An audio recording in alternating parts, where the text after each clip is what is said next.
안녕하세요 여러분, 신나게 하는 재테크 빙빙꿀꿀입니다. 최근 기술주의 약세가 계속되고 있고 반면 코로나가 끝나가면서 경기 회복에 대한 기대감으로 경기 민감주들이 강세장을 보이고 있는데요. 오늘은 그래서 대표적인 경기 민감주 ETF들에 대해서 알아보겠습니다. 첫 번째로는 금융에 관련된 ETF들이에요. 경기가 어느 정도 회복이 되고 인플레이션이 다가온다면 국가나 금융기관에서는 이 넘쳐나는 유동성을 어느 정도 통제하기 위해서 금리를 인상을 합니다. 요즘 그래서 미국을 중심으로 금리 인상에 대한 뉴스가 끊임없이 나오고 있죠. 금리가 인상되면 당연하게도 돈을 빌려주는 은행 같은 금융주들이 수혜를 받게 되는데요. 오늘은 이 금융주를 묶어놓은 전문 ETF들을 알아보겠습니다. 기존에 제가 한번 SPYV를 한번 소개해드렸었는데 이 SPYV 같은 경우에는 S&P 500 지수에서 가치주를 위주로 묶어놓은 거라서 금융주뿐만 아니라 다른 섹터들도 골고루 포함하고 있는 게 특징이었습니다.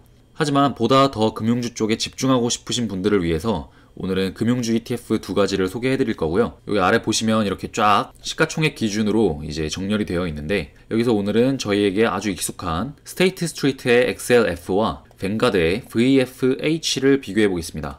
iShares에서 나오는 IYF 같은 경우도 있는데 수수료가 0.4%로 이 친구들보다 많이 비싸게 형성되어 있어서 자본 규모도 좀 작고요. 그래서 제외를 하고 이 두 가지를 비교해 볼 겁니다. 그리고 두 번째로 건설이나 통신, 전기 같은 산업재 ETF도 한번 알아보겠습니다. 이 섹터의 대표 ETF는 역시나 스테이트 스트리트의 XLI라는 ETF가 있고요.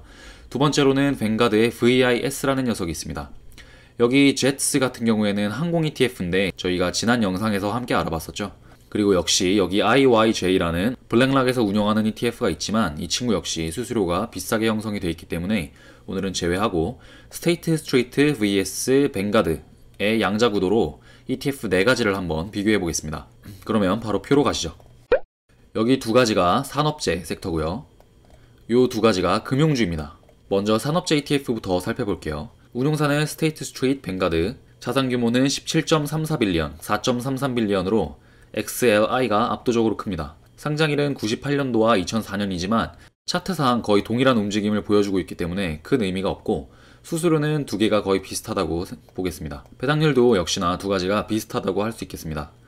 배당 지급 주기도 똑같고 보유 종목 수에서 유의미한 차이가 좀 나오는데 뱅가드 ETF가 351가지의 기업을 담고 있으므로 약 5배 정도 많은 종목 수를 담고 있습니다.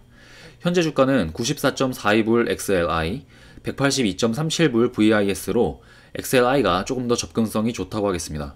두 번째로 금융주 ETF입니다. XLF가 스테이트 스트리트, VFH가 뱅가드 ETF고 35.56빌리언의 자산 규모와 8.72빌리언의 자산 규모로 XLF가 자산 규모 면에서 압도하고 있습니다. 얘는 상장일이 XLF와 XLI가 같은 연도에 됐네요. 하지만 얘네도 역시 상장일이 유의미한 지표는 아니니까 넘어가겠습니다. 수수료도 비슷하고요. 배당률도 비슷하고요. 분기 배당인 점 똑같고요. 여기서도 역시나 종목 수에서 뱅가드가 많은 게 좀 차이점이겠네요. 그리고 현재 주가 역시 XLF가 좀 더 저렴해서 두 가지 ETF가 스테이트 스트리트는 스테이트 스트리트대로, 뱅가드는 뱅가드대로 각자의 특성을 잘 살린 ETF라고 하겠습니다. 그러면 먼저 이 산업재 섹터에 있는 XLI와 VIS의 지표를 먼저 보여드릴게요. 이 차트를 보시면 그래프가 거의 일치하고 있죠. 최근 중심으로 땡겨봐도 이건 거의 뭐 스파이와 IVV를 비교하듯이 거의 일치하게 움직이는 걸 볼 수 있겠습니다. 이렇게 일치하면 사실상 뭘 사도 상관이 없다고 말씀을 드렸죠. 그래서 저라면 한 주당 주가가 비교적 덜 부담되고 자산 규모가 큰 XLI를 선택할 것 같네요. 금융주는 그래도 조금 더 차트가 모양이 다르게 형성이 되고 있는데요. 이 친구가 이렇게 비슷하게 오다가 이렇게 조금 더 이득을 내고 있는 모습이죠. 최근에 금융주가 상승하고 있는 장에서도 이 녀석이 상승률이 조금 더 높습니다. 이거는 지난번에 제가 헬스케어 ETF를 말씀드리면서 한번 말씀드린 적이 있습니다. 변동성이 큰 헬스케어 기업들이나 이런 금융주 같은 경우에는 기업 수가 많으면 비교적 위험성이 해지가 되기 때문에 여기서도 종목 수가 많은 뱅가드의 상품이 그 장점을 발휘한 게 아닌가 싶습니다. 따라서 산업재 ETF 중에는 XLI가 조금 더 괜찮아 보이고 금융주 ETF에서는 VFH가 조금 더 제 마음에는 드네요.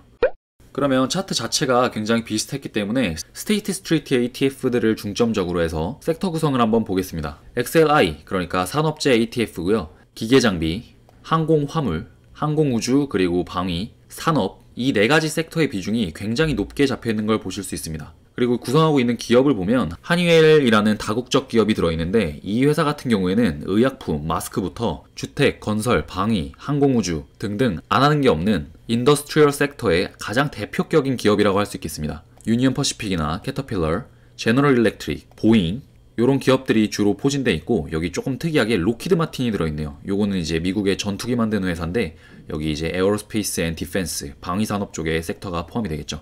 다음은 금융주 ETF인 XLF인데요. 여기는 이제 뱅킹 서비스, 은행이 42%나 들어있고 보험이 30%가 들어있습니다. 인베스트먼트 뱅킹은 투자은행이라고 직역을 할 수가 있는데 얘네는 증권사란 개념이 없고 투자은행이 이런 투자 업무를 대행하기 때문에 요거는 증권사가 한 21% 정도 포함되어 있다. 이렇게 보시면 됩니다.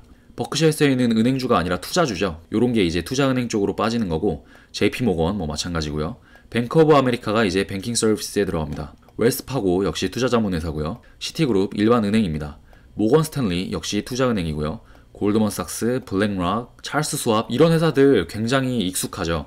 전부 다 ETF들을 하는 회사입니다. 찰스 슈왑이라는 회사도 ETF들을 많이 갖고 있고 골드만삭스나 뭐 모건 스탠리 이런 애는 워낙에 유명합니다. VFH는 차트 모양이 조금 달랐어서 한번 살펴보면 JP모건이 가장 높은 비중으로 포함이 되어 있고 버크셔 해서웨이, 뱅크 오브 아메리카, 시티그룹, 웰스파고 비중 자체는 굉장히 비슷합니다. 하지만 탑10 비중이 41%고 XLF는 54%로 VFH가 아무래도 종목수가 많다 보니 자산 배분이 조금 더 이루어져 있다. 이렇게 말씀드릴 수 있겠습니다.